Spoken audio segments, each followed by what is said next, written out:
Ya, bismillahirrahmanirrahim. Assalamualaikum warahmatullahi wabarakatuh. Kita ketemu lagi.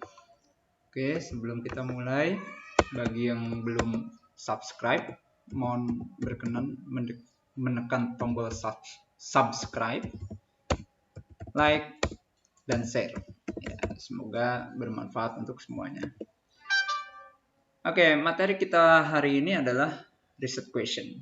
Ya, jadi jika di materi video sebelumnya kita sudah belajar apa itu riset, ya, ciri-cirinya dan lain sebagainya, maka sekarang kalau kita memulai sebuah riset, yang pertama harus kita buat apanya.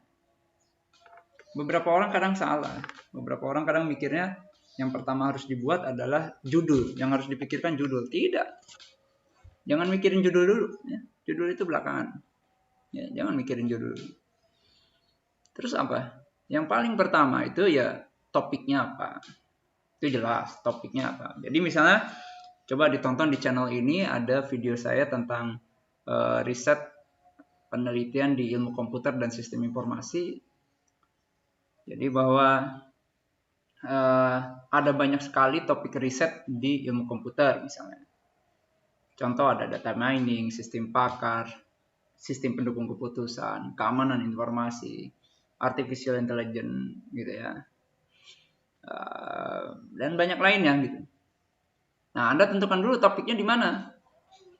Ya. Misalnya, oke, saya senang mau topiknya di sistem pakar, ya, expert system. Udah. Nah, setelah topiknya terus apa? Judul. Enggak, judul nanti, masih belakangan judul. Lalu apa setelah topiknya jelas? Yaitu research question, ya. Pertanyaan risetnya apa? Pertanyaan risetnya apa kalau gitu? Ya. Nah, kadangkala bisa berupa pertanyaan, bisa juga berupa pernyataan. Jadi bisa pertanyaan, bisa pernyataan. Kalau pernyataan berarti research statement. Ya. Research question. Umumnya orang bilang research question. Jadi itu pentingnya research question. Jadi research question itu penting. Kenapa? Karena dia memformulasikan langkah, ya, atau memformulasikan banyak hal. Ya, sebentar saya pinjam, mau pakai pulpen dulu nih, bentar. Oh, belum. Lambat, oke. Ini. Kita pakai warna merah. Oke. Yang pertama, menentukan arah riset Anda.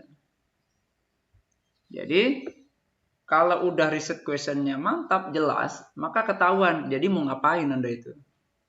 Ya. Semakin jelas riset question Anda, maka semakin jelas arah riset Anda. Nah, kan dia berupa pertanyaan, berarti harus dijawab kan? Bagaimana cara menjawab riset question itu? Pertanyaan risetnya gimana cara menjawabnya? Ya. Nah, untuk menjawabnya berarti ya disiapkan langkah-langkah untuk menjawabnya. Berarti gara-gara research question juga menentukan metodologi yang akan digunakan. Ya, termasuk metodenya, tool-toolnya, dan lain sebagainya. Jadi yang kedua, research question itu penting untuk menentukan metodologi yang akan digunakan untuk menjawab research question itu. Ya, untuk melakukan risetnya supaya questionnya terjawab. Pertanyaan risetnya. Misalnya pertanyaan risetnya gini, bagaimana pengaruh penggunaan customer relationship management terhadap keuntungan perusahaan misalnya. Berarti kan itu kan berupa pertanyaan. Berarti harus dijawab gimana caranya, ya disiapkan langkah-langkah metodologinya. Tentu saja metodologinya yang sesuai untuk research question tadi. Kalau research questionnya beda, metodologinya mungkin beda lagi. Gitu. Makanya penting ya research questionnya jelas. Yang berikutnya adalah menjadi alat ukur apakah risetnya itu berhasil atau enggak. Jadi suatu riset, suatu penelitian disebut berhasil kalau apa? Kalau research questionnya terjawab. Gitu. Berhasil terjawab enggak research questionnya? Kalau berhasil terjawab, ya berhasil risetnya. Kalau nggak terjawab ya belum berhasil berarti. Hati-hati ya, kadang gini, saya pernah pengalaman dulu punya mahasiswa ya. Dia penelitiannya kira-kira pengenalan wajah ya, pengenalan pola ya, pola wajah. Jadi dia ingin bikin sistem dia supaya kalau dimasukkan foto seseorang ketahuan, oh namanya Budi, foto yang lain namanya Joni gitu ya, pengenalan wajah gitu ya, analisis citra seperti itu. Nah, lalu pertanyaan risetnya ya, riset questionnya kira-kira begini dalam penelitian itu, dia bagaimana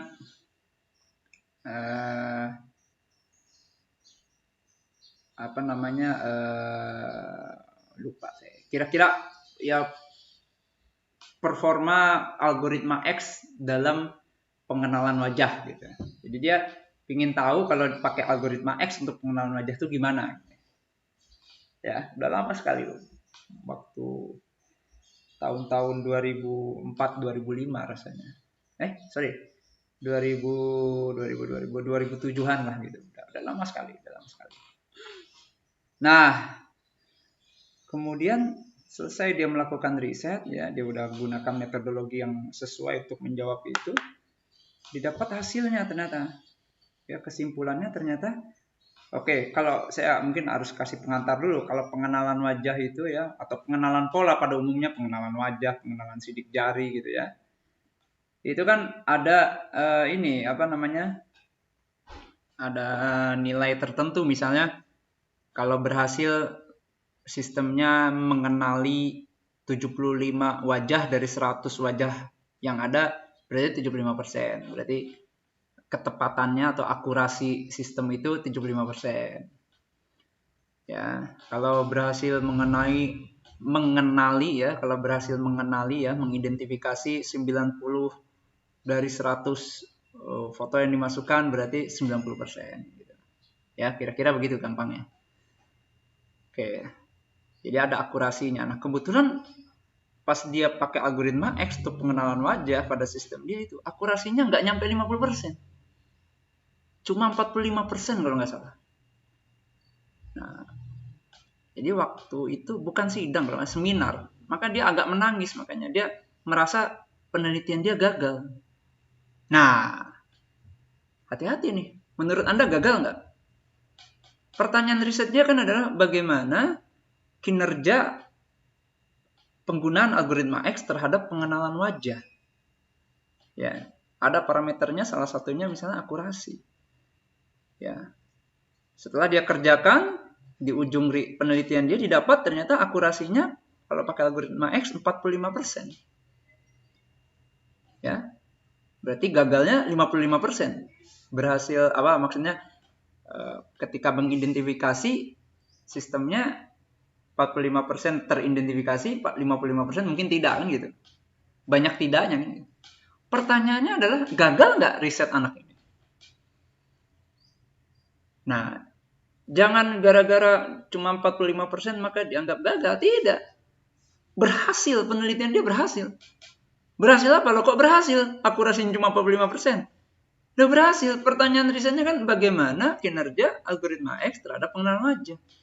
Dan dia tunjukkan ternyata kinerjanya cuma 45%. Ya sudah, itu berhasil. Berarti secara tidak langsung dia mau ngasih tahu ke peneliti-peneliti berikutnya, jangan pakai lagi nih algoritma jelek gitu. Gitu ya.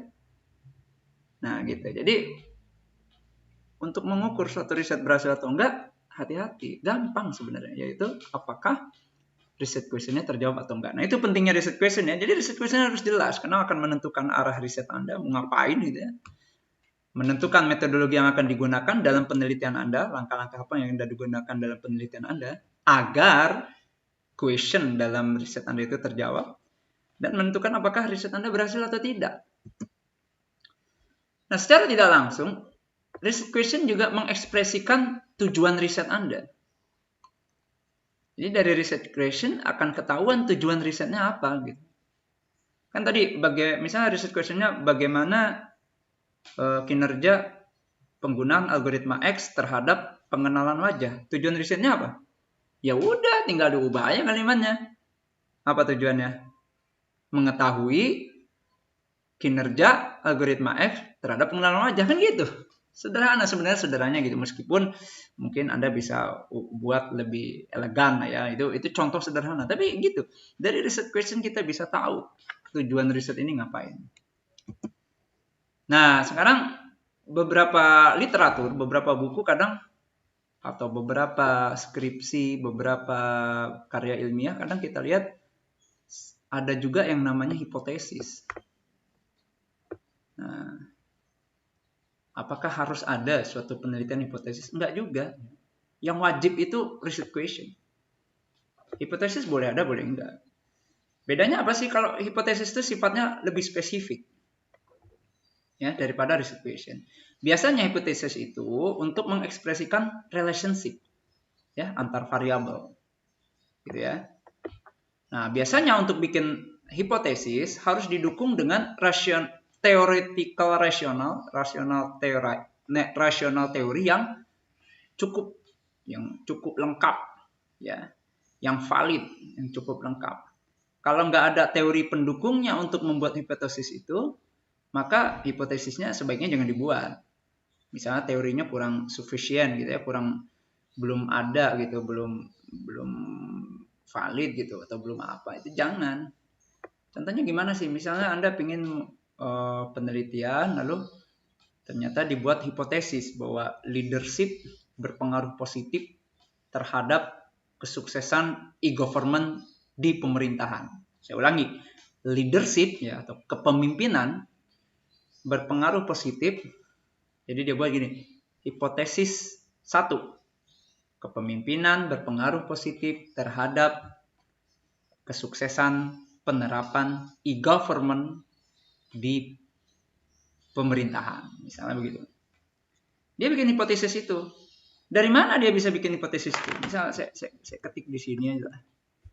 Ya, biar sorry. Mana tadi?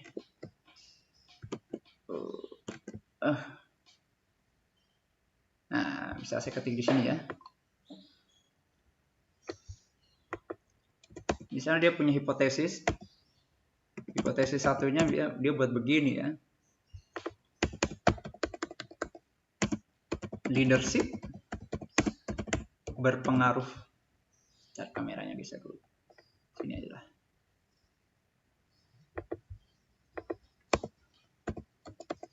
Berpengaruh positif terhadap kesuksesan penerapan e-government gitu aja lah ya. Nah, untuk bikin hipotesis ini, dia mesti di atasnya itu cerita dulu berbagai macam teori pendukung yang udah dia baca, yang mengemukakan betapa pentingnya leadership.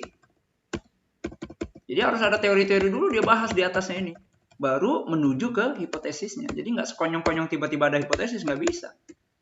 Ya, jadi kalau bikin hipotesis harus didahului dengan rational teori yang mantap. Ya, dia harus banyak baca, dia harus buat. Misalnya dia temukan ada orang yang bilang leadership sangat penting pada sistem informasi, bla bla bla, atau ada e-government tergantung dari leadership dan seterusnya, maka dia bikin kesimpulan, oke. Dia bikin hipotesis leadership berpengaruh positif terhadap. Nah, seperti itu. Itu hipotesis. Ya, bisa banyak dalam penelitian, mungkin hipotesisnya ada 1, ada 2, apalagi kalau dia menguji suatu model gitu ya, model misalnya pakai Anda nanti coba cari ada TAM misalnya teknologi acceptance model atau apa dan seterusnya gitu ya. Oke, nah jadi hipotesis lebih spesifik dan harus didukung oleh teori yang bagus ya, seperti itu. Boleh ada, boleh enggak, tergantung risetnya seperti apa ya. Kalau pengujian model biasanya ada hipotesisnya. Sebelum diuji ya ada hipotesisnya kan, nanti setelah diuji akan dihitung apakah ya hipotesisnya diterima atau tidak. Oke. Nah, tadi saya bilang di depan semakin jelas riset questionnya semakin bagus risetnya. Semakin tidak jelas riset Anda, maka semakin bahaya itu penelitian. Riset questionnya nggak jelas, maka nggak tahu. Jadi harus pakai metodologi apa? Nah, metodologinya nggak tahu, nggak jelas. Lalu mau ngapain riset ini, langkah-langkahnya? Terus nanti kesimpulannya gimana? Udah makin nggak jelas aja. Jadi riset question itu penting. Ya, semakin nggak jelas di awal, ya akan semakin hancur-hancuran itu risetnya. Ya. Nah, dari manakah riset question bisa Anda dapatkan? Ya, nggak dari mana-mana. Dari diri Anda sendiri. Ya, dan dari pergaulan Anda. Loh, maksudnya gimana nih? Maksudnya gini. Coba lihat salah satu video di channel ini, di judulnya kalau nggak salah riset penelitian di ilmu komputer dan sistem informasi. Saya sampaikan bahwa topik riset, kan tadi riset question didahului dengan pilih topik ya. Nah, topik riset itu bisa Anda cari dari apa? Pertama, ada 3 waktu itu saya sampaikan di video itu ya. Yang pertama dari dunia kerja. Misal Anda kerja, Anda temukan problem. Nah, di situ Anda punya topik. Wah, begini nih. Nah, dari situ Anda bisa rangkai riset question. Kemudian atau dari pertemuan ilmiah. Conference gitu ya, webinar, ya, seminar gitu ya. Anda ketemu, diskusi dengan orang akademik, lalu Anda dapat topik, Anda bikin riset question. Atau yang terakhir, dari literatur. Dari literatur. Literatur apa nih? Ya literatur ilmiah. Ya, ada jurnal, ya, ada proceeding gitu ya. Coba Anda cari, kalau Anda belum tahu apa itu jurnal, proceeding, searching aja lah di Google, Wikipedia apa itu gitu ya. Karena ilmiah, ya. Anda baca, lalu Anda menemukan ide dari situ untuk penelitian Anda. Ya, topiknya apa gitu ya. Terus bikin riset questionnya. Begitu. 3 hal itu sumbernya. Mungkin ada yang lain, tapi saya senangnya 3 hal itu. Nah, jadi saya bilang tadi di awal, memang semua penelitian diawali dengan pilih topik. Tapi nanti topik harus dipersempit menjadi riset question yang fokus, yang jelas. Ya. Oke, sebelum kita lanjutkan, perlu Anda ketahui kadang-kala penelitian juga, riset question juga dipengaruhi ya dari sifat risetnya gitu ya, pendekatan risetnya. Kalau pendekatannya kuantitatif itu berarti kuanta. Ya, kuanta itu angka-angka. Ya, berarti penelitiannya mengolah angka-angka. Kalau penelitian kuantitatif, ya, kuantitatif dulu nih ya. Itu biasanya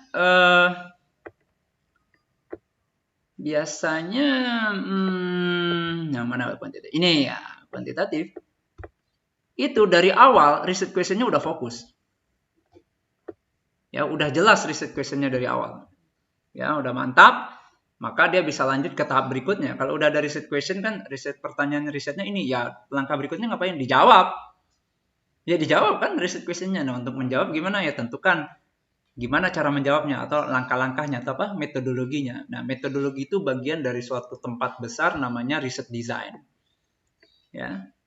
Jadi kalau udah ada riset questionnya jelas, ya udah tinggal dia lanjutkan dengan bikin riset desainnya, lalu dia lakukan risetnya. Terusin aja beres. Nah, kalau peneliti kualitatif, ya, itu biasanya diawali pasti riset question dulu, tapi biasanya riset questionnya masih kadang-kadang agak-agak vague, unclear itu, belum terlalu jelas, ya, karena wajar karena dia sifatnya kualitatif, natural.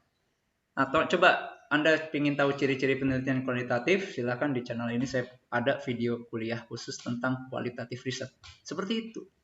Nah, kalau penelitian kualitatif itu kan saya sampaikan di video yang lain bahwa cirinya salah satunya bahwa topiknya itu ya kadang berkembang selama proses riset itu dilakukan. Ya. Karena dia kan menemui suatu dinamika yang sulit diprediksi, beda dengan kuantitatif ya. Kalau kualitatif kan ketemu manusia. Mungkin di awal di atas meja atau di awal-awal proposal risetnya, riset questionnya begini. Pas udah di lapangan, oh ternyata tanggapan manusianya agak berbeda. Tanggapan di lapangan, objek pengamatannya berbeda. Individu yang diamati agak di luar perkiraan. Nah, itu kan akan mengubah-ubah gitu ya, adjustment gitu. Maka kadang-kala mungkin juga mengubah riset questionnya, dan nggak masalah. Itu memang sifat dari penelitian kualitatif. Jadi memang topiknya kadang berkembang ya. Tapi biasanya diusahakan menjadi lebih fokus ya, lebih fokus. Gitu. Tapi riset questionnya mungkin berubah, nggak masalah karena penelitian kualitatif memang begitu. Nah, sekarang tadi di depan bahwa emang diawali dengan topik. Kalau udah ada topiknya baru dipersempit ya, dipersempit menjadi riset question. Buatlah riset questionnya. Nah, caranya gimana mempersempit ini supaya jadi riset question? Ya pertama Anda membaca literatur yang banyak, examine, bukan sekedar read ya, membaca, memahami, menganalisa. Ya. Lengkaplah baca literatur yang banyak. Topiknya apa? Data mining. Anda buka database tempat pencarian karya ilmiah ya, database indexing misalnya apa? Google Scholar. Bukan Google biasa ya, Google Scholar. Lalu kemudian ada apa misalnya Science Direct atau IEEE Explorer. Ya, atau di websitenya Perpusnas ya. Nah, itu kita bisa daftar gratis untuk cari di banyak topik riset. Anda cari misalnya data mining, enter, downloadin semua, baca. Ya, nanti dari situ mungkin ada ketertarikan Anda. Pertama, untuk bikin research question gampang. Pertama, replicate aja. Ya, mereplikasi. Mengerjakan ulang riset sebelumnya dengan sedikit perubahan. Misal dia pengenalan wajah pakai algoritma X. Di dalam algoritma X misalnya ada parameter tertentu. Misalnya ada variabel A dan B.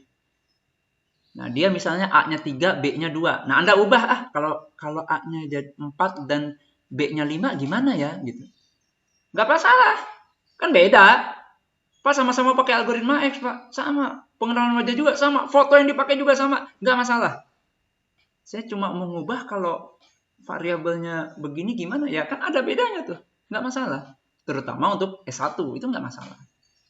Ya, setidaknya nanti kan mungkin di kesimpulan riset Anda bisa katakan atau di dalam diskusi riset Anda ya di bab 4 ya, hasil pembahasan bisa Anda sampaikan. Dengan riset yang Anda baca sebelumnya itu gimana? Anda lebih baik atau lebih buruk atau gimana kan gitu. Yang berikutnya adalah explore unexpected finding. Mengeksplorasi sesuatu yang ditemukan temuan yang tidak diharapkan. Ya. Jadi biasanya kalau penelitian pakai algoritma ini bagus, tapi kalau untuk wajah oriental kok kurang ya misalnya. Atau data mining secara teori kalau pakai metode ini bisa, tapi kok enggak ya? Kok ada data yang aneh ya? Nah itu jadi pertanyaan riset. Ya apalah misalnya untuk mencari penyebab datanya aneh ya, atau bagaimana mengatasi data pencilan seperti itu ya. Nah kemudian atau yang berikutnya bikin riset question gampang, ikuti aja saran yang ada di dalam penelitian yang Anda baca itu. Anda kan baca karya ilmiah, baca paper, baca jurnal, punya orang. Di dalam suatu jurnal kan biasanya ada bagian introduction, bagian metodologi. Coba Anda lompat bagian kesimpulan dan saran. Anda baca. Sarannya maka penelitian ini dapat dikembangkan dengan cara gini. Ya udah itu jadi research question Anda aja. Gampang kan? Ya. Atau yang berikutnya extend, perluas saja. Oh, misalnya tadinya dia mengetahui yang gampang aja misalnya contohnya media sosial yang paling berpengaruh di Kabupaten Karawang, Anda ubah aja di Jawa Barat gitu kan. Lebih luas gitu ya. Seperti itu. Teorinya diperluas atau cakupannya diperluas dan sebagainya. Atau challenge finding ya. Menantang temuan yang diberikan oleh penelitian itu. Misalnya tadi mahasiswa yang saya ceritakan tadi dengan algoritma X ternyata ketepatannya hanya 45%. Ah masa? Nah Anda lakukan misalnya untuk men-challenge mungkin ada kesalahan dalam riset itu ya bisa aja. Ya riset questionnya begitu. Lalu specify, men-spesifik linking relation di antar variabel. Nah, ini biasanya kalau berupa pengujian hipotesis. Ya, baca literatur banyak. Tadi kan kalau bikin hipotesis gara-gara baca literatur dulu banyak juga ya. Nah, lalu Anda bikin hipotesis, setelah banyak baca paper, kayaknya leadership berpengaruh positif terhadap kesuksesan penerapan e-government deh.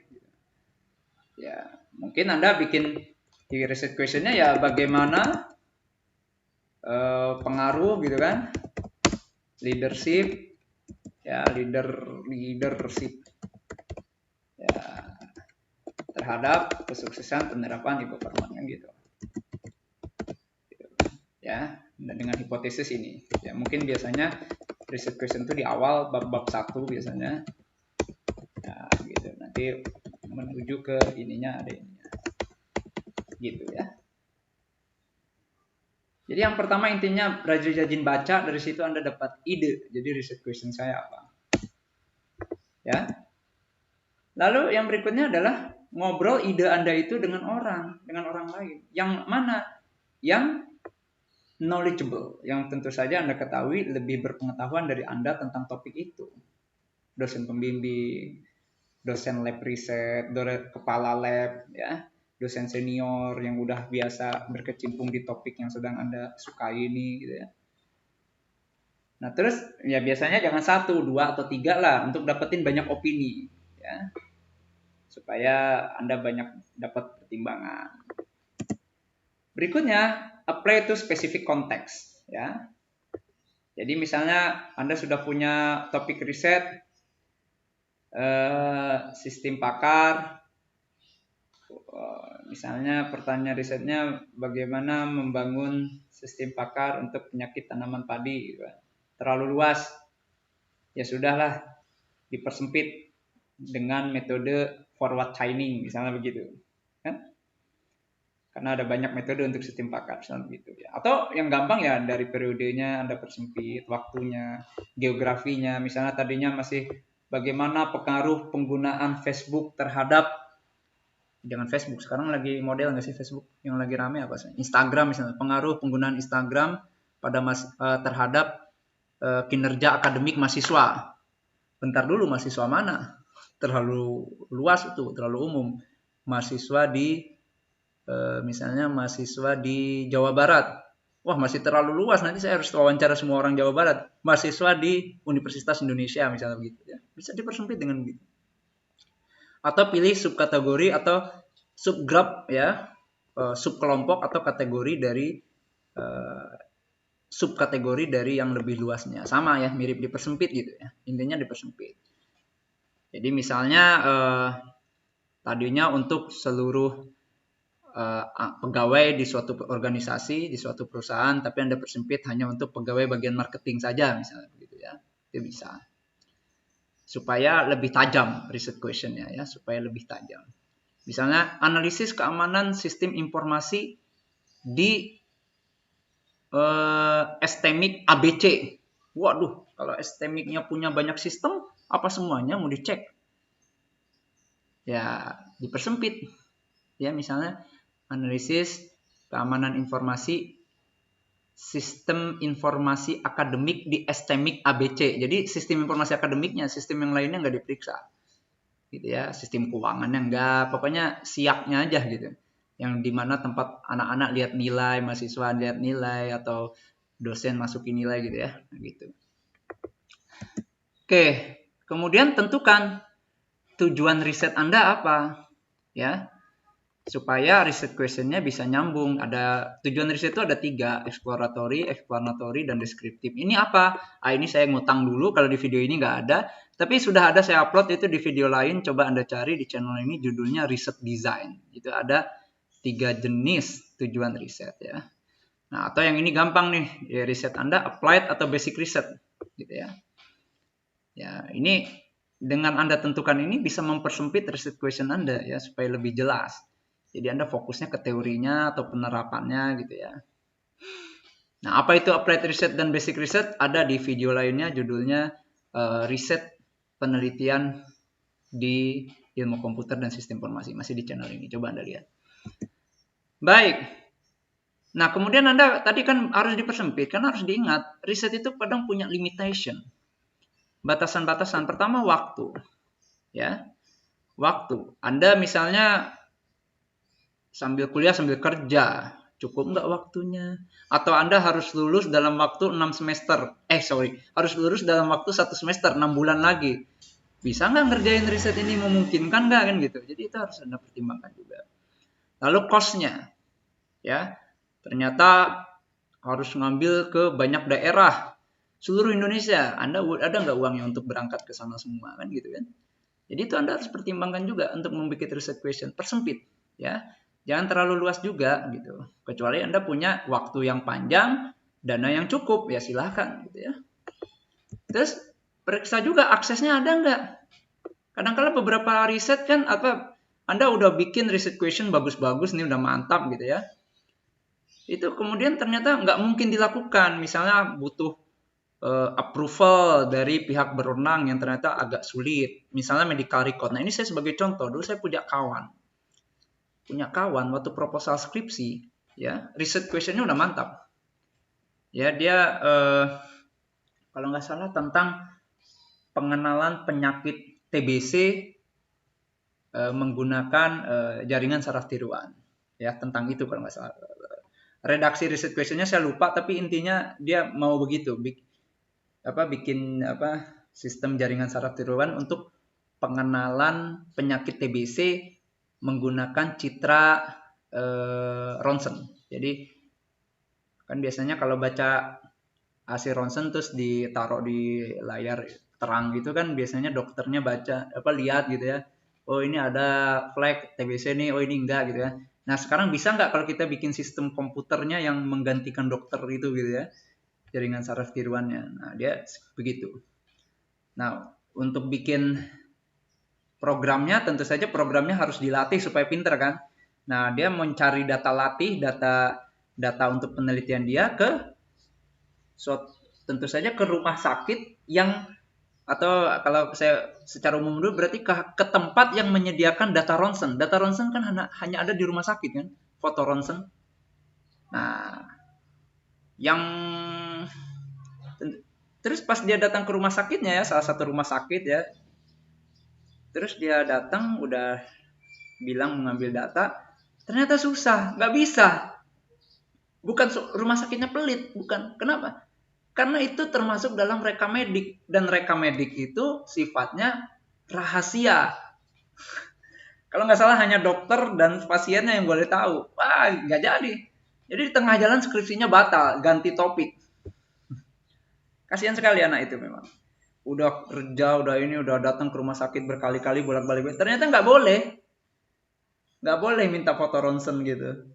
Dia rumah sakitnya bilang kami ada datanya lengkap, si Budi ini foto ronsennya, si Joni begini, tapi nggak bisa kasih pada Anda karena ini medical record yang sifatnya rahasia, wah gitu ya. Atau itu ya batasan dari authorities ya, atau misalnya dari sisi etis nggak mungkin misalnya tentang orang telanjang atau gimana, mohon maaf gitu ya, dan lain sebagainya. Atau Anda sendiri nggak punya expertise tentang itu ya. Misalnya risetnya Anda mau tentang misalnya tentang kesenian, Anda padahal orang komputer, mungkin agak susah kalau kerjakan sendiri, mungkin harus join riset, itu masih mungkin. Ya, Anda pingin pengenalan misalnya pengenalan gerakan tari. Jadi kalau ada orang bergerak, nanti sistemnya bisa ngasih tahu ini tari apa gitu ya. Nah, Anda kan harus bisa ngerti tentang tari-tarian. Misalnya Anda nggak punya expertise ya, keahlian di bidang itu ya, itu berat. Kecuali Anda bisa meng-hire ahli tari atau bagaimana, atau join riset atau gimana gitu ya. Nah, sekarang ada beberapa masalah yang terkait ketika membuat research question. Ini yang sering terjadi di mahasiswa nih. Pertama adalah dia udah bikin research question, ya, tapi research questionnya bersifat elevator speech problem. Apa itu? Ini kalau penjelasan panjang lebarnya begini. Tapi intinya apa? Jadi si anaknya nggak bisa jelasin, dia nggak bisa jelasin sendiri apa yang mau dia kerjakan. Ya, jadi ketika Anda sudah punya research questionnya, sudah Pak, mana? Coba kamu jelasin pada saya, ini maksud riset questionmu apa? Panjang lebar dia cerita, masih nggak jelas juga. Nah, itu berarti elevator speech problem. Ya, jadi dia tidak bisa menjelaskan dengan jelas apa maksud riset questionnya. Jadi dia sendiri yang jelasin aja nggak bisa gitu. Apalagi kita yang baca makin nggak ngerti. Ya, itu elevator speech problem. Jadi biasanya yang bagus itu riset question itu yang sederhana saja, pendek aja gitu, nggak usah panjang lebar. Oh, bagaimana? Makin panjang makin nggak jelas nanti. Ya, bukan berarti panjang pasti tidak jelas, tapi mungkin tidak jelas. Gitu ya. Jadi hindari elevator speech problem. Yang berikutnya adalah SWOT problem. Jadi bikin pertanyaan yang doesn't matter, nggak ada manfaatnya untuk orang. Jadi kalau pertanyaan itu terjawab, buat apa?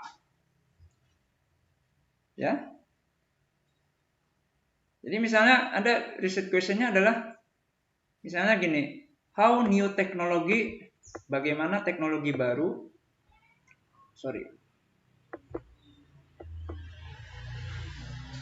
misalnya riset question Anda, bagaimana teknologi baru membentuk gaya kerja atau praktek kerja dari pegawai. Ya. Terus buat apa? Atau jangan how new, tapi apakah teknologi dapat mempermudah pegawai? Iya kayaknya, terus emang kenapa kalau iya? Nggak penting deh kayaknya. Jadi ibaratnya itu kalau riset questionnya terjawab nggak ada manfaatnya, nah itu hindari juga gitu. Ya, so what problem. Oke. Sebentar.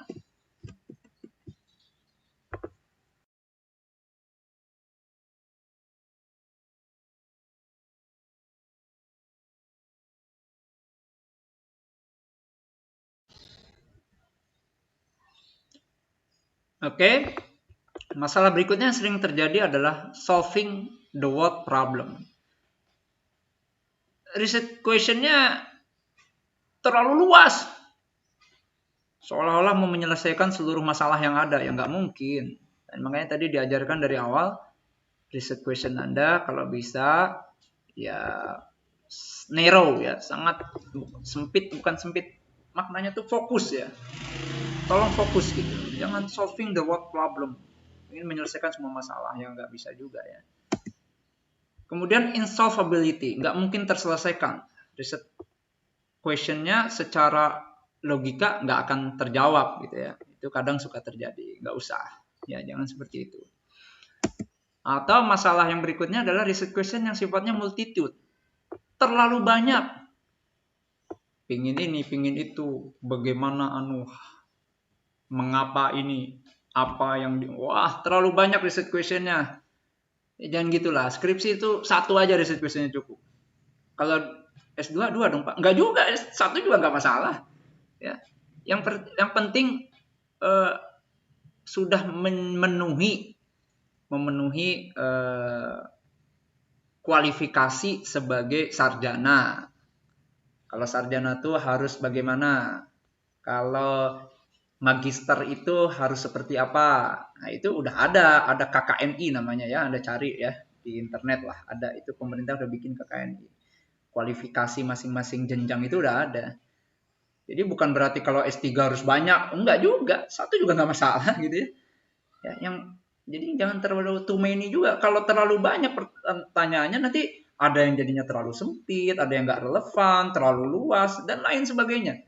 Contoh ya, mungkin ada pertanyaan nanti yang sifatnya obvious question. Ngapain ditanya lagi gitu? Misalnya gini, apakah ada tantangan dalam penggunaan IT? Ya ada. Ngapain diteliti? Pasti ada. Jangankan penggunaan IT, ngapapun hidup ini ada tantangannya gitu. Apakah ada tantangan dalam penggunaan IT? Ya ada, nggak usah Anda lakukan riset. Ya, obvious, pasti ada. Atau irrelevant question. Pertanyaannya nggak nyambung banget gitu.